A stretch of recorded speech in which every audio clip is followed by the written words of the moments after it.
Hey guys, this is me Tejaswini and welcome back to Tejamay Vlogs. So this is the day 3rd of Gujarat tour आणि आज आम्ही आहोत द्वारकामध्ये. जसं की तुम्हाला माहिती आहे काल आम्ही द्वारकामधले काही प्लेसेस विजिट केले, काही मंदिरं विजिट केले.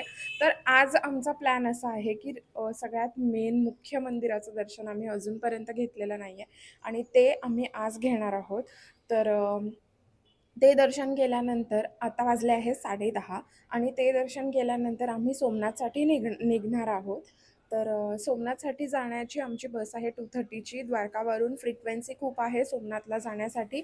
बट जर तुम्ही ट्रेनने जायचा प्लॅन करत असाल तर ट्रेनने इकडे फक्त एकच ट्रेन अवेलेबल आहे जी रात्री 8:15 वाजता असते आणि ती पूर्ण राजकोटकडून फिरून जाते. ती तुम्हाला सकाळी 5 वाजता सोमनाथला पोहोचवते. But this is the best option की तुम्ही बसनी जा, बाय रोड ट्रॅव्हल करा, कारण की it's just 3.5 hours away from Dwarka Somnath.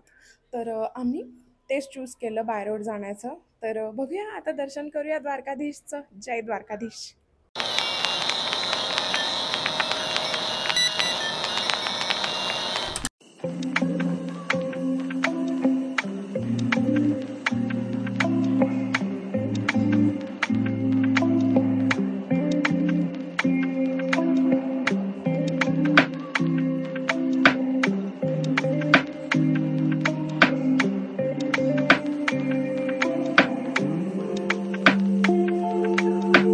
तर आता आम्ही पोहोचलेलो आहोत द्वारकाधीश मंदिरला. इकडे माझ्या बाजूला तुम्ही बघू शकता एंट्रन्स आहे. आमचं दर्शन झालेलं आहे आणि आतमध्ये मोबाईल अलाउड नव्हता त्यामुळे मी काहीच शूट नाही करू शकले. तर तुम्ही आता फक्त इथून मंदिराचा मेन हे बघू शकता, बस, बाकी नथिंग टू शो. तर आता आम्ही द्वारकाधीशचं दर्शन घेतलंय आणि आम्ही चाललोय इस्कॉनमध्ये. आता साडी आवडली, तिथे साडी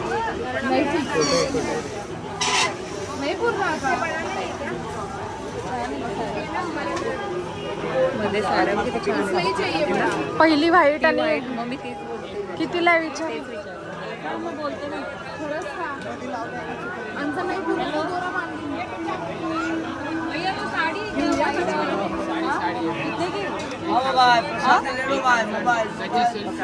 कितने की है? 3000 ये 1200-600 का बोला. ये साड्या छान आहे बाई. 3000ची काय साडी ती म्हणून म्हणजे गुजराती.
आम्ही आता पोहोचलोय सोमनाथला फायनली. एवढं ट्रॅव्हल केल्यानंतर 300 किलोमीटर झाल्यानंतर आम्ही चेक इन पण केलं आणि आम्ही आता डिनरसाठी खाली आलोय. आणि सकाळचा आमचा काय प्लॅन आहे ते मी तुम्हाला सांगेलच, बघत राहा.